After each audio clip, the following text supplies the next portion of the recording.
I'm going to call this meeting to order here. Welcome to the Historic Preservation Commission, December 2nd, 2025. May I have roll call, please? Certainly.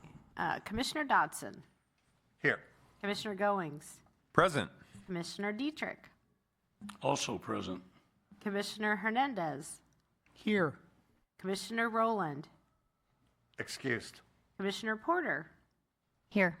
Commissioner Amos, I'm here. Commissioner Gunnelson, Commissioner Hunt, Excused. Commissioner Bianchi, Here. and Commissioner Watkins. Excused. We have a quorum. All right. Great. Would everybody join me with the Pledge of Allegiance, please? I pledge allegiance to the flag of the United States of America and to the republic for which it stands, one nation, under God, indivisible, with liberty and justice for all.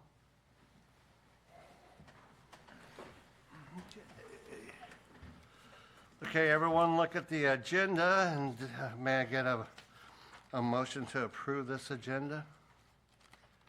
I make a motion to approve the agenda. Goings? I second Amos.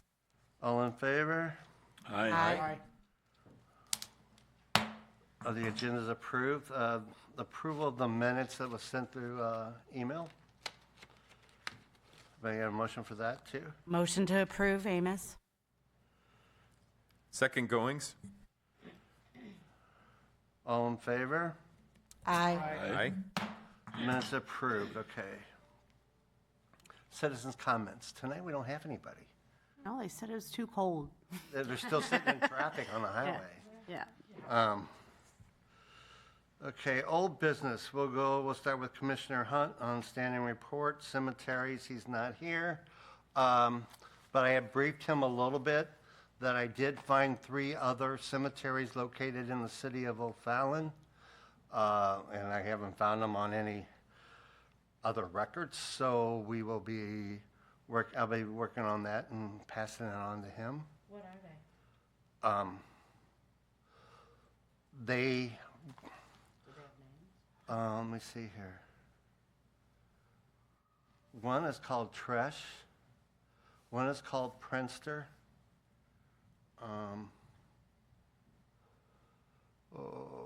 There's another one. The other one's on Plaquemar Road. I know that. Are they like family cemeteries? Yes. Okay. But I will reach out to the Prinster family down the street from me because they've been here since 1800s and see if they know anything about that one. Because that picture I seen down at the Historical Society had they were standing there with a flag, back in probably the 70s. So I'll see where that's at. So we can get that on our list and make sure there isn't any veterans in there also that need to go on the list. Did we search the last name on the graveyards search? I actually searched it on the records from City of St. Charles. That was done many, many years ago. There's a pamphlet of all the old cemeteries that is not on there. There is on a Google on the one on Plaquemar it's a French name that shows up on a Google map at one time. Okay. I have never found that again, but it did show up there.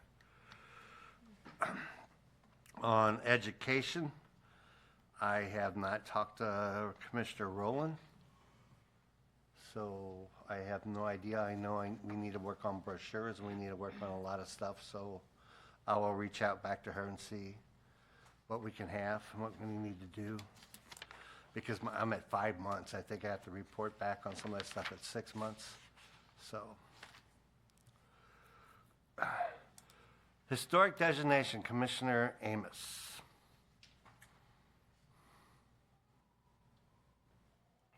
I don't think there's anything really, nothing new to report. Let you know, I got a document of all, these are deeds back on the African American schoolhouse. I'm not finished with it. I've talked to the landlord, the owner of the building, and so I'm not finished with that because we've really been working on trying to finding all this stuff that I found.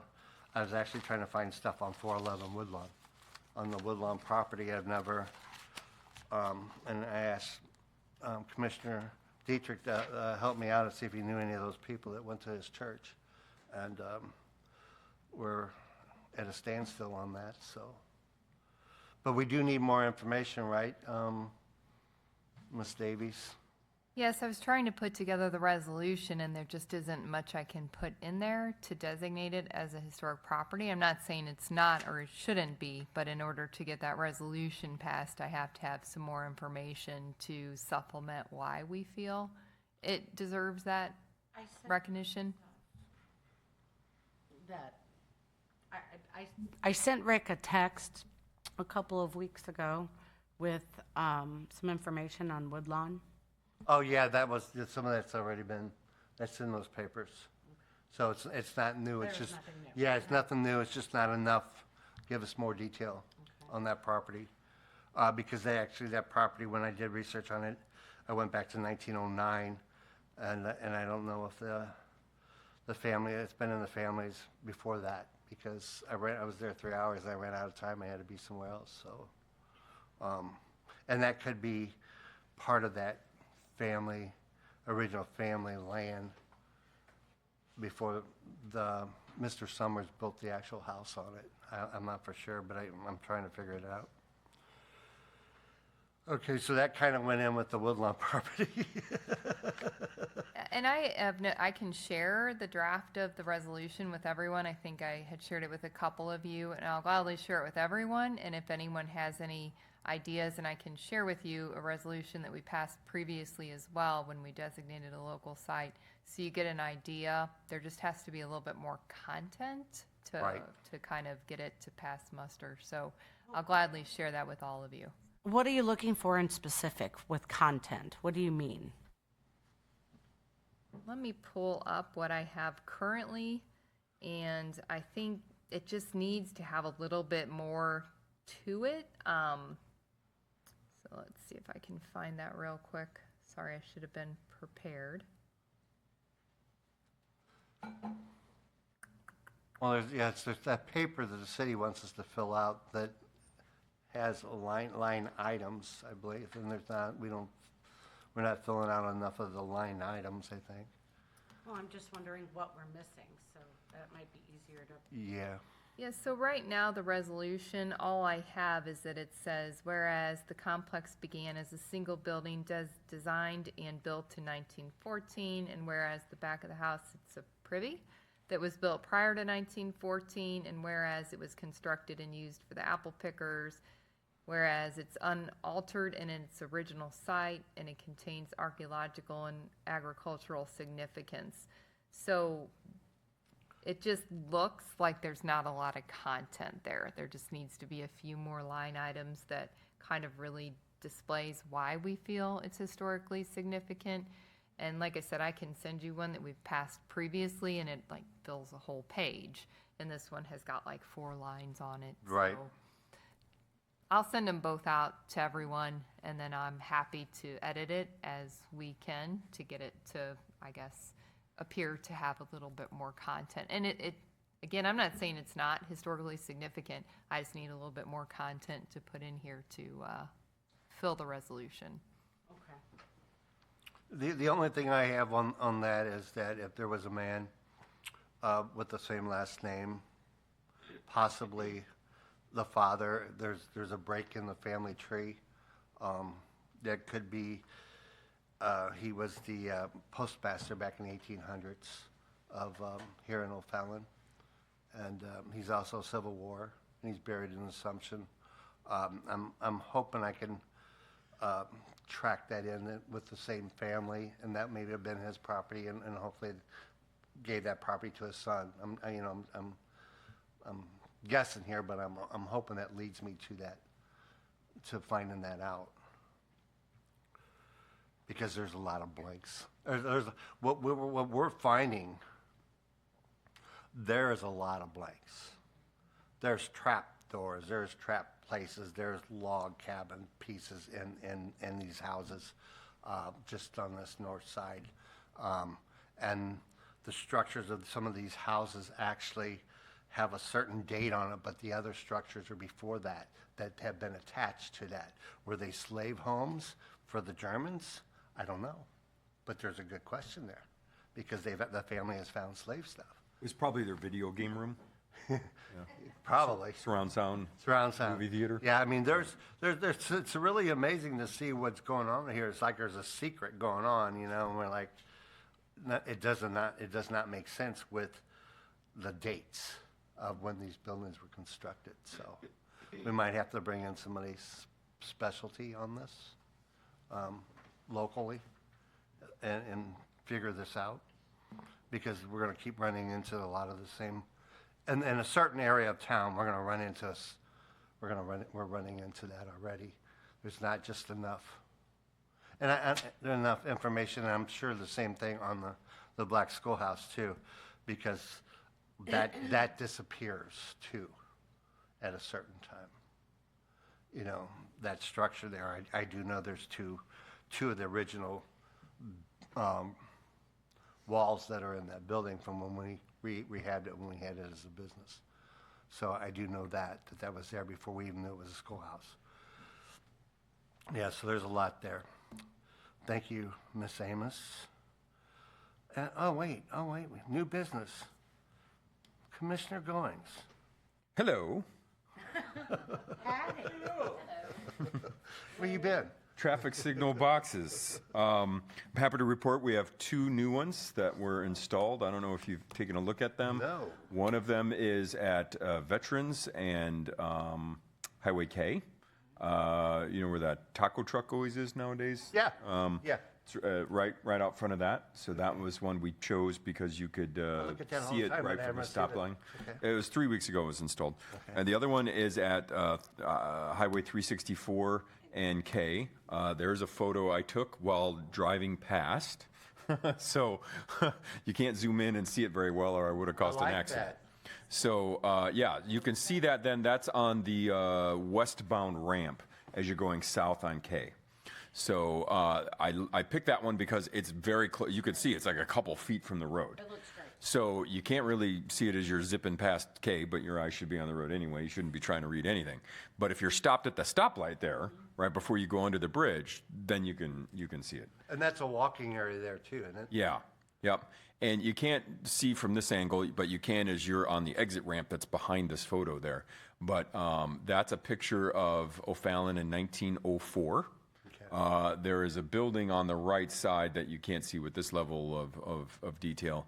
But then on the back side is a photo from that exact same location. I mean, it was within a foot, but in 1956. So 52 years later, it's all these automobiles, it's paved in the same building that you can see on the right. This is, Main Street is a dirt road. It's basically a ditch for a sidewalk. It looks pretty rough in 1904 O'Fallon. And then by 1956, it looks like Highway K basically does today. So that is that one. The one on Veterans and K is all about Bobby Lindemann. So a little boy that we have a photo of him playing catch with his dad on Main Street. And then his parents ran Mabel's Cafe. I don't know if any of you people that have been around have ever been there, but there's a picture of him in 1948 in the cafe of his parents. And of course that cafe was torn down in 2006. But so it's kind of a photo of a boy playing catch and then a boy inside one of the O'Fallon businesses of old. So that's those 2. So those are the very first in the entire state to be done on MoDOT property. And of course we were sort of instrumental in getting MoDOT to sort of adopt our resolution that O'Fallon had that authorized us to do that. So they actually had to pass a bill to authorize our commission to nominate MoDOT properties for so those were the first 2. So that was an accomplishment. And I'm happy to report that the O'Fallon Community Foundation has received a $5,000 grant to do 9 more traffic boxes. All right. So you are the first to hear that news. Great. That's So fantastic. by my math, we should be able to do 9 for the $5,000, which is nice. So we'll, You have 9 locations picked out? not yet. But now that we have MoDOT properties, we have no shortage of boxes to choose from. Exactly. So if anyone has any historic photos, let me know. If you have ones or boxes that you think would be good candidates, you know, ideally, like the ones I picked there, I mean, there's really no place in O'Fallon has a high amount of pedestrian traffic, right? But I picked ones at least that you could, you know, see from the road, potentially read when you're stopped at a stop sign. Some like right at Highway K and N, the traffic box is way up by the bank where the old Chevy's is, and it's a good 30 feet off the road and up above your head. So I didn't think that was a good one, but if anyone sees a box that you said, that would be a good place for one, let me Maybe know. Brian and N. That's a good suggestion. I'm not sure I know. We have one at Bryan and Mexico already, right out front of the Jehovah Witness Church. It's down a ways. Yeah, but Highway N. There's several right around where Bryan turns into Winghaven. Yeah. I know where I want one. Where do you want one? Woodlawn and, right there at the corner of Woodlawn and, when you get off the highway, on the service road, Oh, okay. right there at the, little, There's like the Welcome to O'Fallon and a JC sign or something there. well, it's right there in front of the, That would be cool. it's right at the little Mexican Hispanic restaurant there. El Tio Pepe's right there. Oh, yeah, And by then- the Waffle House. And then I can get a lot of the pictures from St. Charles County of the Woodlawn Seminary. Yeah, the trick to these traffic boxes is we're blowing these up to 4 feet in size. I right? can get those pictures. So you can't email me anything. If you email it, you just told me it's not going to be high enough resolution. I mean, that would be fine if you're printing it out to be that big. But if you want to print it out 4 feet, you need an original that I can scan in at very high resolution. The higher, the better. There are some of those that we just showed weren't very high resolution, but now there's some AI tools that can make it better. Right. But you need it as high as you can get. That's been my nemesis, is getting pictures high enough resolution. So I do have a bunch from the O'Fallon Historical Society that they kept in the log cabin. The next box I'm going to do is all about O'Fallon baseball teams. So I have some pictures of baseball teams, and some of them are great photos. There's a picture of 1948 women's baseball. It says baseball, it doesn't say softball. And they're all standing in a line, and a bunch of them are missing teeth. And they like have bandages wrapped around their arms. And I was like, those girls could play. I don't know what baseball was like then, but it looked like rugby, not baseball, from the looks of those ladies. So that's a good one. And then I have one from a 1952 O'Fallon St. Charles League Championship team. So we'll do kind of a baseball themed one. And those I probably will put at intersections where those intersections didn't exist. So it's not like I had old photos. So Maybe over by the ballpark. Yeah, that might be a good idea. I think the Yeah. Ginevra brothers, they were part of the baseball league back then. John Griesenauer helped identify some of the pictures of some people he knew. One of them was his uncle or great uncle in the photos. So that's going to be my spring project. Great. Yeah, because there's numbers, when I find those pictures, these little numbers. And so I write these little numbers, and then I can go back and find out where the Those are actual like picture- document numbers that Yeah, the yeah. St. Charles County Historical Yeah, Society. so I can, Yeah. I can get all that, and we can, Yeah. Yep. right? Because that would be nice, because a lot of people don't know about Woodlawn. It was more on the, it's not too far. I think there's a little Baptist church there. On the other side of Woodlawn is where it actually stood. It was like a mile from it was right, not too far from the Hill home. You know, he helped finance that. Darius Hill did. They all gave him money. Yeah, that would really be nice to educate why Woodlawn's what it is. And Pittman, Woodland this way and Pittman's this way, but it's not the same Pittman as Winsfield, because that Pittman goes to where the old Pittman funeral home used to be. Our Pittman is from Professor Richard Pittman, which started the seminary. Did they ever connect? No. If they connected at one time, it would have been Old Highway 40, I think. Okay. Yeah. Thanks, John. That's good. I'm glad to hear that. And what I liked about that, the 364 in that area, you go down to Branson, you'll see when, you know, because they've been doing the boxes for years, all their boxes, and they blend in with the stone, you know, and it don't look good. And just to refresh, it's not just history wraps that we can do.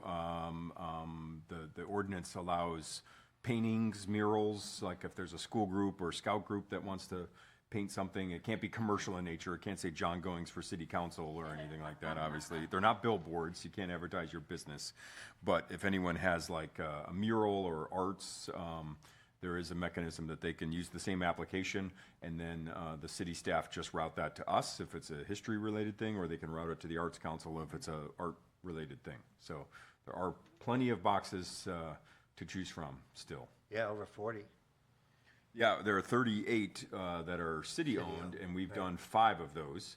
And then I haven't even done an inventory of the ones that are MoDOT owned. Obviously, Highway K and Highway N are both state highways that are now able to be done, but And then we're up here at the Woodlawn one is too, that's a state. a state, yeah. I appreciate that. Thank you for doing all that. And I'm really happy to see the foundation getting a grant for that. That's pretty nice. That's great. Okay, we'll move on to Ms. Davies. Thank you, Rick. So back in, was it October? We went to Jeff City, Rick, Chris, Amy, and I for the annual CLG conference at the State Historic Preservation Office. And they were talking about how they look for local communities to host their advisory council meetings. And we thought it would be nice to see if we could have O'Fallon host one of their meetings. So we're in the process of working with them to make sure that they are interested in coming to O'Fallon, which we imagine they will be. And I'll tell you a little bit more about that process. And in doing so, the reason we're having this conversation tonight is the mayor and president pro tem had to approve the city, the Historic Preservation Commission, to allow an outside entity be able to come in and use the council chambers for those purposes. They've agreed to it. We want to make sure the commission as a whole would agree to it, which I don't think you'll have a problem agreeing to, but we wanted to bring it to you. More information about what this would look like, the date we're looking at would be March 20th of 2026, which is a Friday. They would ask us to have a meeting room with the capacity for about 30 people, to also have the capability for a hybrid meeting. So we would use this setting, the council chambers, for that event. I've talked with IT and communications, and we would be able to have the ability to host. They don't use Zoom, they use WebEx, but so the people who can't attend the meeting in person could watch it virtually. We would have no problem doing that. They would ask for us to conduct a tour of historic properties or a recent preservation project, so we would have plenty of time to come up with what that would look like. They would also ask us to coordinate with the SHPO staff to plan the meeting. They said they usually do a site visit a month or so before to get lay of the land. They also talked about having an evening meet and greet open to the public as part of the Thursday evening itinerary, which, in talking briefly with Amy, Rick, and Tony Michalka, we thought, well, maybe we would host something like that over at Goodwood and have it kind of as a meet and greet opportunity for the public. I don't know how many people would show up, but hey, maybe we'd be surprised. So they did have to put that in front of their council to make sure their council would choose us to come visit. So we've got a couple different pieces at play here. So we're still waiting to hear back from them. Again, I would imagine they would want to come visit us, but there is the possibility that somebody else might trump us for the March date. They were looking at March 20th, and there was a date in November that wouldn't work for the city because it backed right up to a council meeting. So if you have any questions, let me know. I guess we probably need to have some kind of vote to make sure nobody is opposed to this. Could I have a vote, all in favor? Aye. Aye. The vote stands as an aye.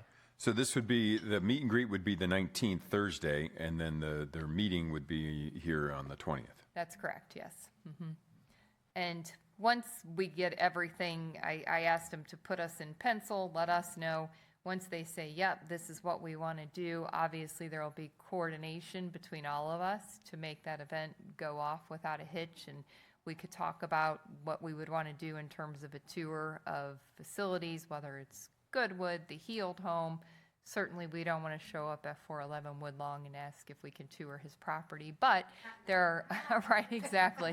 We could visit the sister's property. I mean, there's a lot of different things that we could work out that we Right. want to do with them. I don't know yet what kind of time frame they'd be looking at for that. Would it be they would want to spend 3 hours with us? Is it they want to see one side? I don't know all that yet, but I'm sure we would get more information closer to. What does that stand for, Mo? Thank you for asking that. I've been trying to figure it out. The which one? MOACHP? Oh, Missouri Advisory Council on Historic Preservation. Oh, okay.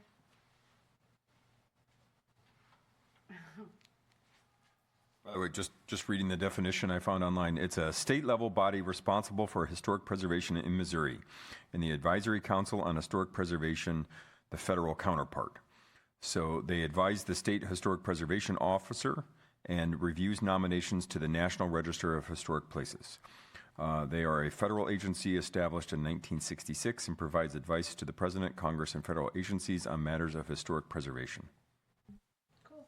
Thank you, Jen. Thank you. Thank you. So this is the same body that voted on Goodwood as a National Registry nomination.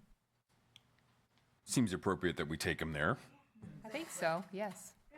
Well, and we also have another one that is in the works, is the Healed Home also, so. Yep, that's correct. Tanya, thank you so much. It's a lot of detail you got to go through, and a lot of work you got to do with making both sides work for that. Thank you so much for that. You're welcome. We got this, Rick. All right, thank you. Okay. And so put March 20th down on your calendars, put a question mark there, but we're hoping we get to bring them here. It'd be really nice. There's some really great people that are up there that we've got to meet, so. All right, with that, we're going to have a log cabin video and discussion with Commissioner Porter. Is it already loaded and everything? Erica, it's going to be coming up in a minute. This was a video that's on the O'Fallon website. It might even be on the O'Fallon Historic Preservation Commission, but it's old. And I'm really hoping to bring back the importance of the log cabin. I live behind it. I can see it. I can see it deteriorating. I see squirrels going in, and it's just losing. It's just needs to be revisited. So let's watch the video.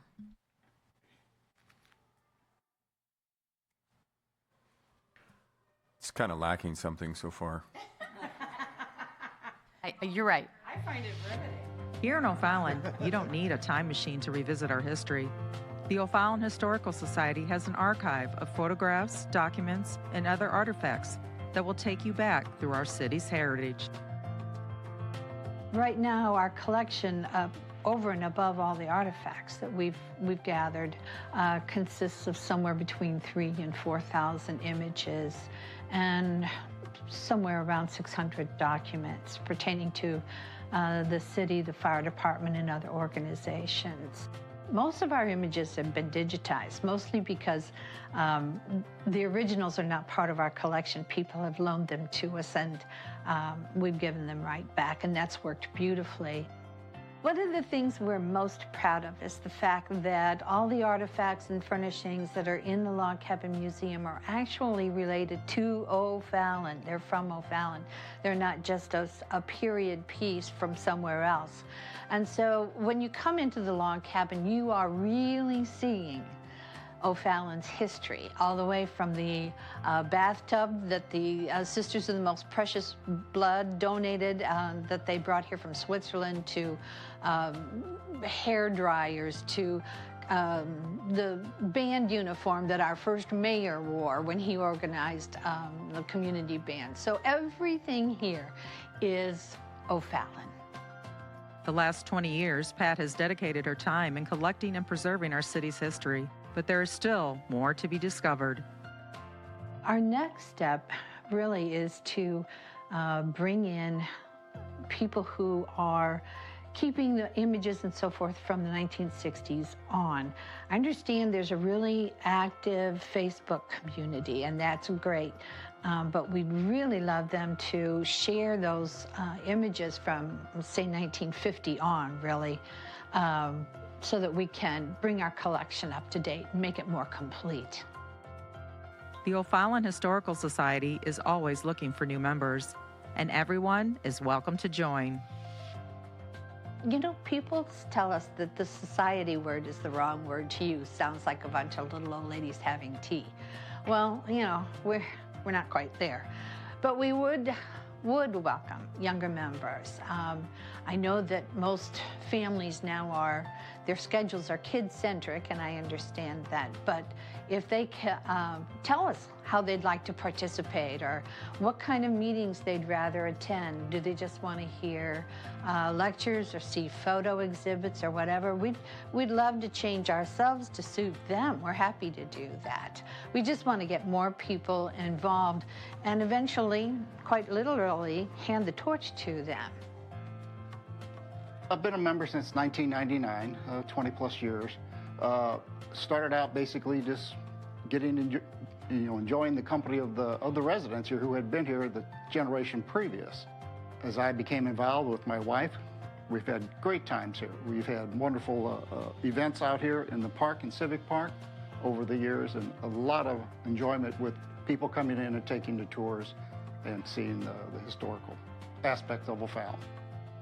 One thing that I wanted also to expand on is the importance of your family with their history. I'm a grandfather now, and that is vitally important for my children and my grandchildren to understand where they came from and the history of where they live. One thing, back in 2006, which was the sesquicentennial, which was 150 years, I just had a young granddaughter. And I'm not going to see a bicentennial of the city of O'Fallon, but my granddaughter will. My granddaughters are going to be here. I want them to be involved also. And I would like for other granddaughters and great-granddaughters to be involved, and grandsons to be involved with O'Fallon's history, because it's vitally important to keep those lines alive. To find out how to become a member or to share your personal history, contact the O'Fallon Historical Society via their website at o'fallonmohistory.com. That's kind of funny. In 2023, I tried to join the O'Fallon Historical Society, and they had just gone defunct. And so I started learning about the log cabin. I started thinking, okay, what's going to happen to it? I now live, well, I can remember everything. Just stress sweated through my third set of scrubs. Really normal, it's very healthy in terms of sign of emotional unraveling. Learning about scrubs now. A little Grey's Anatomy. I just want to reopen the discussion of what's going to happen to it. I've heard that there's the potential to move it. I know it needs to become ADA compliant, so I've been looking into what does it need in order to be ADA compliant, and there are other communities that have log cabins that have different ways to make it somewhat ADA compliant. I think there are rules that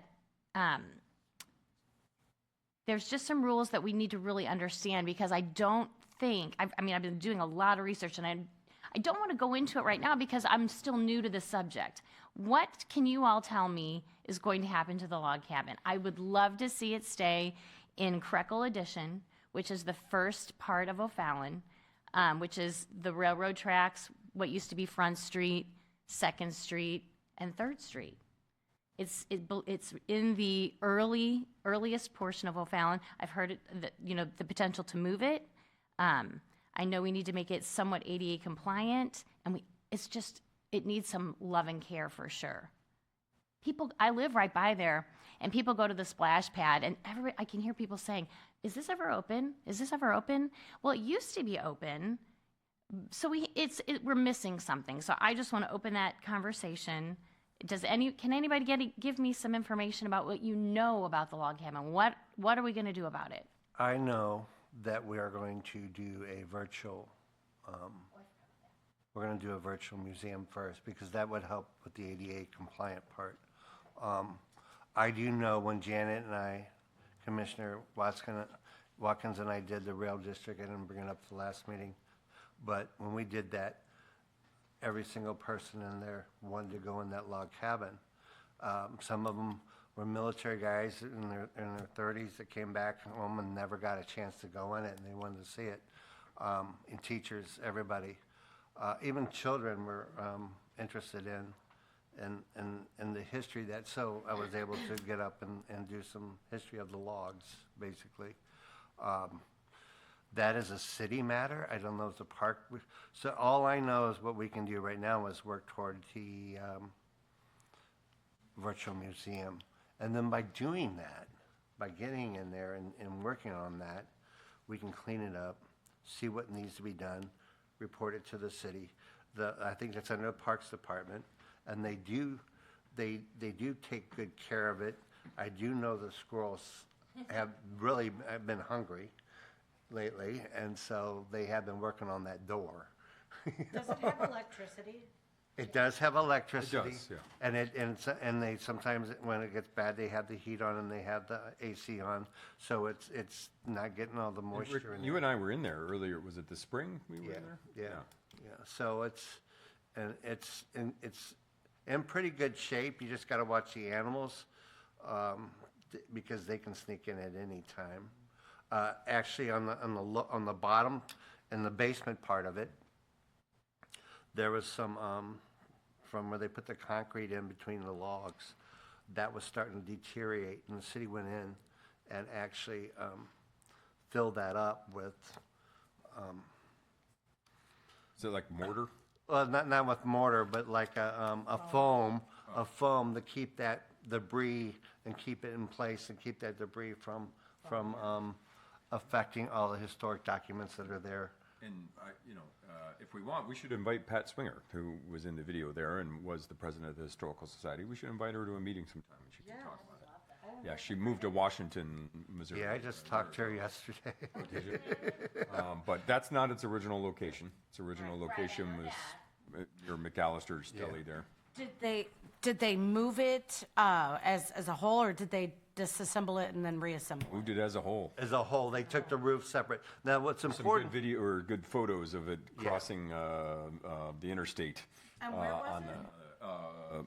Where Veterans and K. It's where the now McAllister's Deli. It's where Schnucks is. Schnucks, yeah. It's where Schnucks McAllister's is. Deli, that right? Yeah, there was two houses there. One is Schnucks. What's important about that? It's just not a museum. It was Mervyn Keithley's home. He built for Mary Darcy in the late 1860s and 70s, and then it became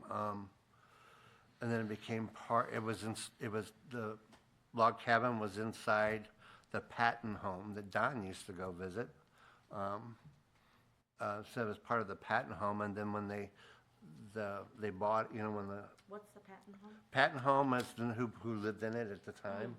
And so, you see pictures of the Patton home, and it was actually inside there. And then when I forget the name of it, wasn't Schnucks, it was the original, it was another grocery store chain that bought the property, and it did not, and they were starting to go under, and it became Schnucks. Shop and Save. No, one Shop and Save was another one. But they ended up offering it to these historic society, and that's what they did with it. I mean, there's a lot of people, the people that own the Campbell House, they were involved with it. They were on the board, and there's a lot of people involved with that. Is there a current designation, state or federal, or any protection on that property? No, as far as I know of, there's not, because of the fact it had been moved before. So like we can't get grants or anything like that on that part, because it's already been moved.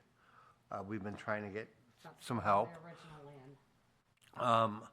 Is it on the list of buildings in peril? Not yet, but there's a possibility it will be there with the state. There's a lot there, but to me, it's not just a log cabin. It's not just a museum. It was family members, which would also be a part of the family member of Kathy Porter. It was on our family members was Mervyn Keithley. So that gives us a family tie to the original logs.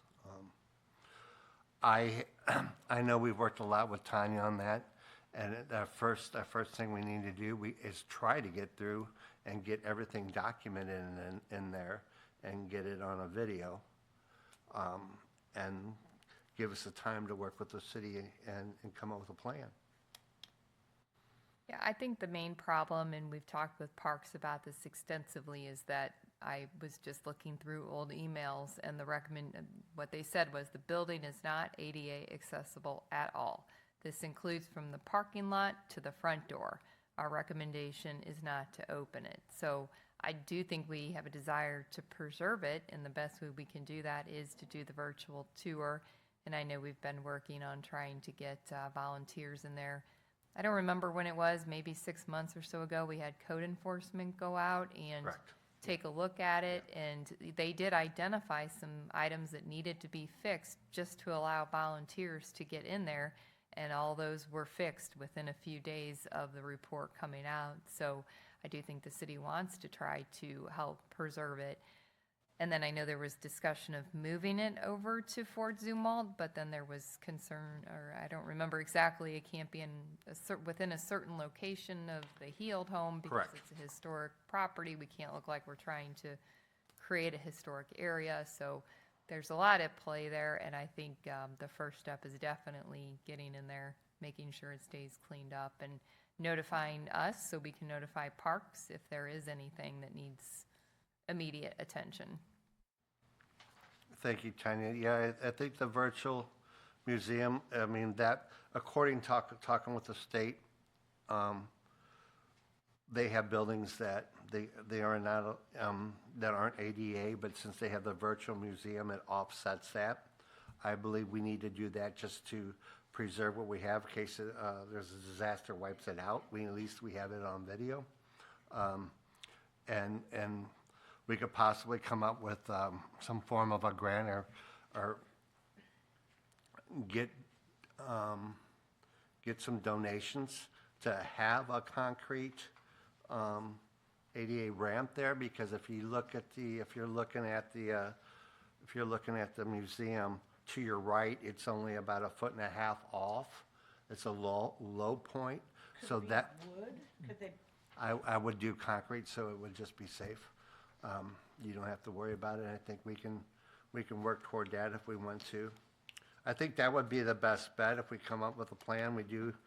We have to have the virtual museum first too, in order to work with what the state and the ADA plans are. I was reading about other log cabins and what they do to stay compliant or to become compliant. And one of them, and I think it might have been in Springfield, uses portable ramps. And they bring them out when they use when they open it up to the public. So they have these portable ramps, which I think would be cost saving and make a whole lot of sense. But that was one thing I mean, there are other people doing things that make some sense to me. And I just didn't want to come in with like a huge report when I really didn't know what the plan was. So now I kind of know what the plan was. Yeah. We'll work on the virtual museum. We can also look into what other log cabins are doing and to become partially compliant. I also read that if it's adjacent to a facility where there is a restroom, that might work. So would Krekel Civic Center work as the park? There's so many things that I'm only slightly educated about on this, but I'm hoping. So we'll see.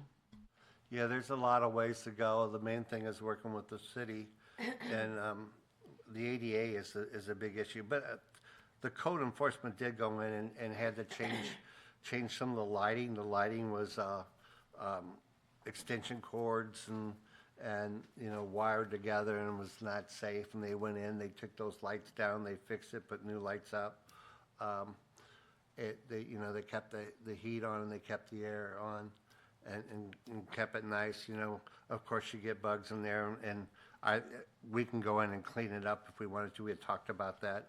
But when we get in and do the virtual museum part, I think we'll have more of an understanding of what we're really dealing with, and I really believe that. I'm excited. I am excited. One of my neighbors brought up the idea of setting up an LLC or a nonprofit. Would that make sense? Who actually owns it? Is it the City of O'Fallon? Is it the Parks Department? Who? The city owns it. Yeah. Okay. I don't even know if that would make sense, but setting up an LLC could generate some income. We could go through the foundation if we need to do that. We can Yeah, work that's that out. beyond my area of expertise. Yeah. I hate to try and Way give out of- advice way out on of my that, league. No idea.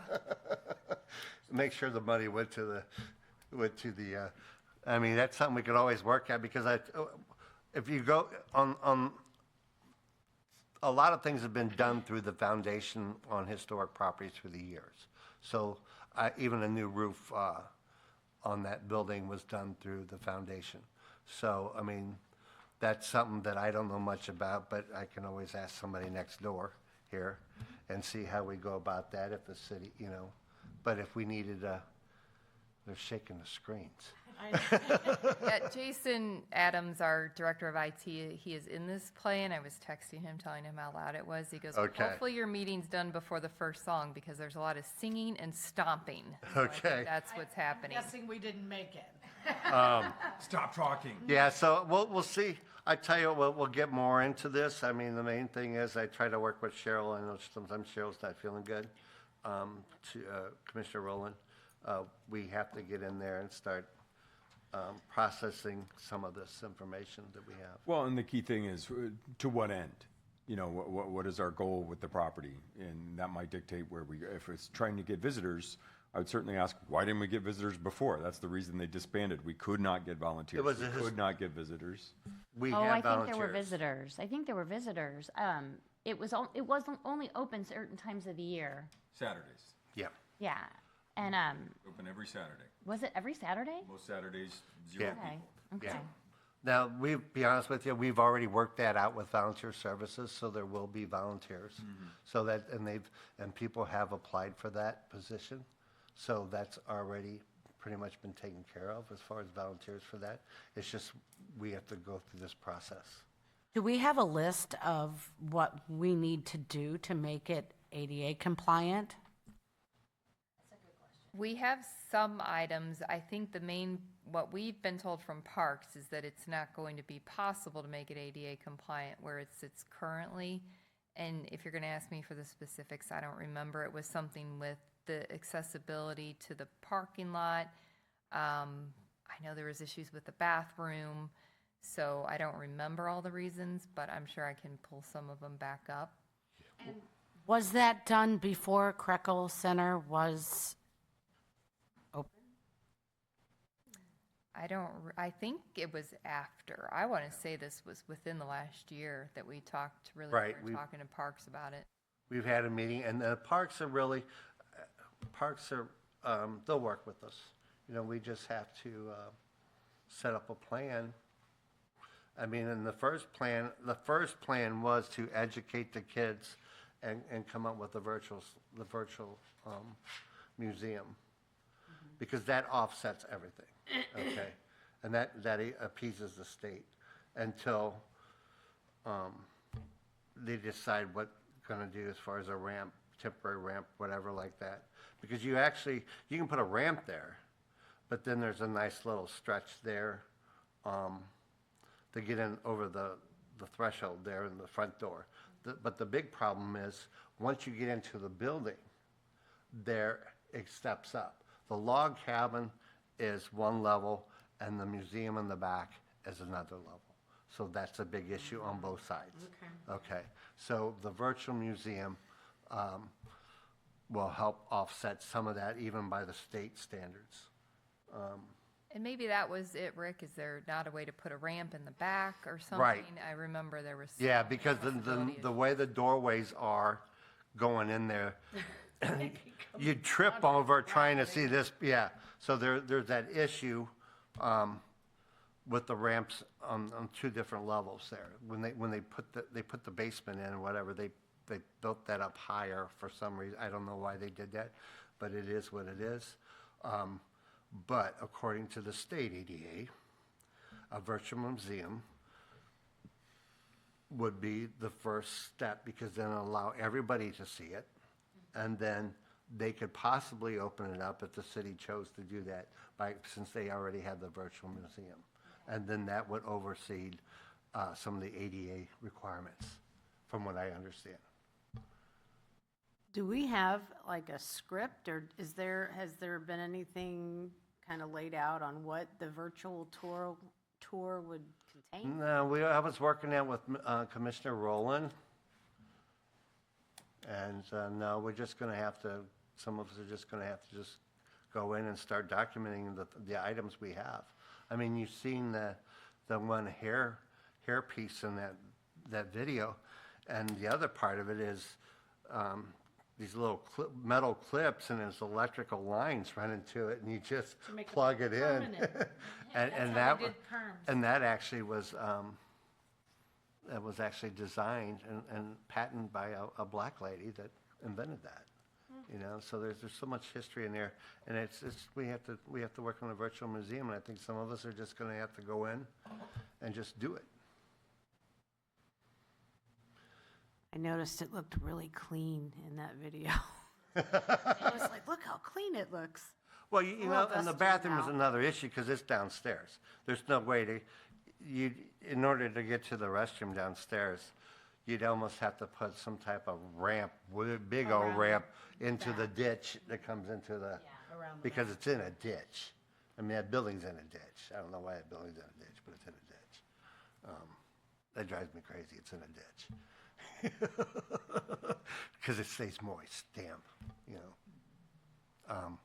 Yeah, there's a lot of issues when you get into the dynamics of the inside of the building, and then on the outside.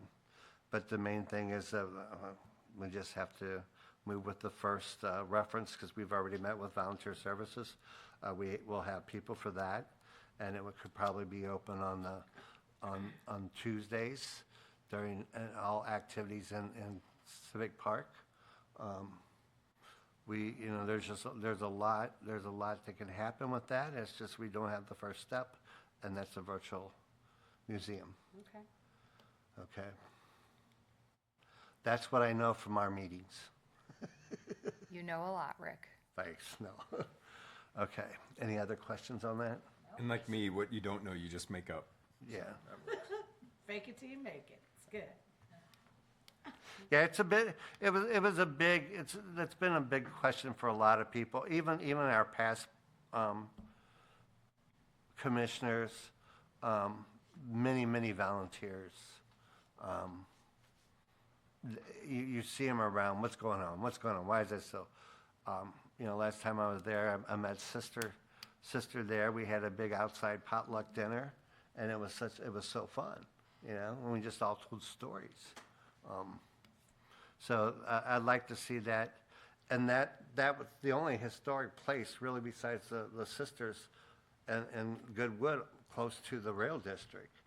You really don't have anything else. I don't even know why the rail district's a rail district.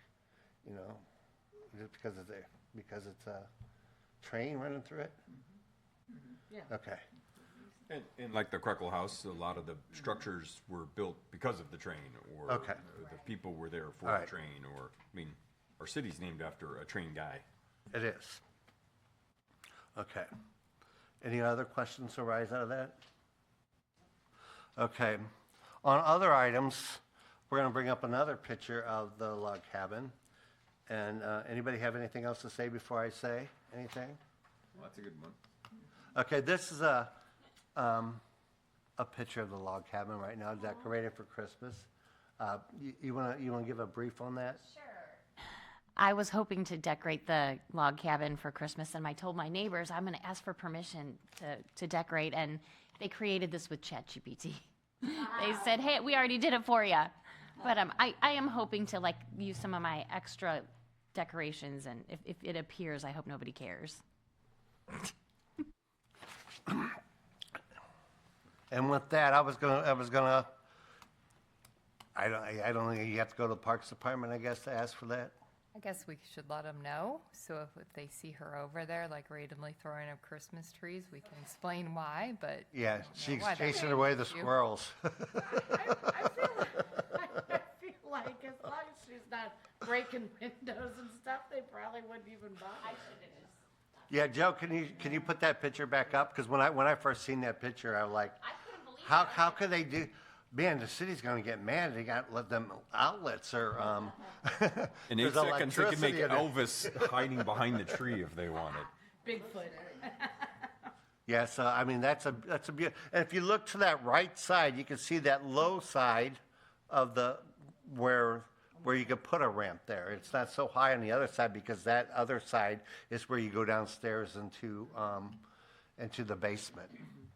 So, I mean, there's a good possibility. It all depends on how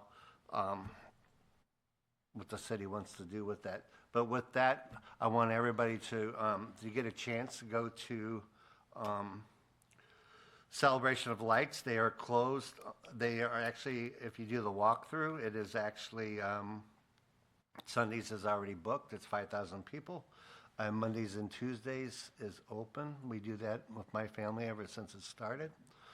We enjoy it, and I'd like to see you do that. In the past, they've asked for volunteers, and they open the Fort Zumwalt and they open the Healed Home for tours. Yes.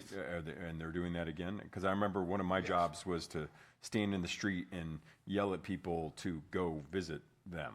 Sister, I always go. I like seeing. I was the barker. I like seeing the old buildings decorated. And Sister is always the last several years has been there at the Healed Home. Are you going to be there again this year? Probably not this year, Okay. but they usually ask some of the docents to volunteer to be there. And basically, what we did was when the people come streaming through, kind of guide them so they keep on going.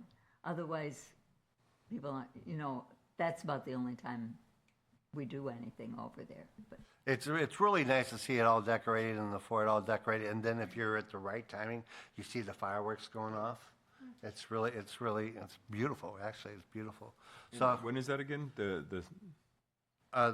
Used to always be like a Monday and a Tuesday. it's this coming Monday and Tuesday. Okay, because then Facebook always blows up with what was that noise? No, yeah. No, so it's What's going on? this Monday and Tuesday they still have openings, and Sundays are all booked already as far as the walkthrough. I wanted to bring up to on December 13th, if you guys is also as the Reads Across America, which I partake in 3 other cemeteries around locally. And then we're trying to get O'Fallon involved a little bit. We're not having good luck to get involved with their veterans at the cemeteries here. The other thing I also want to say about that this is a railroad town.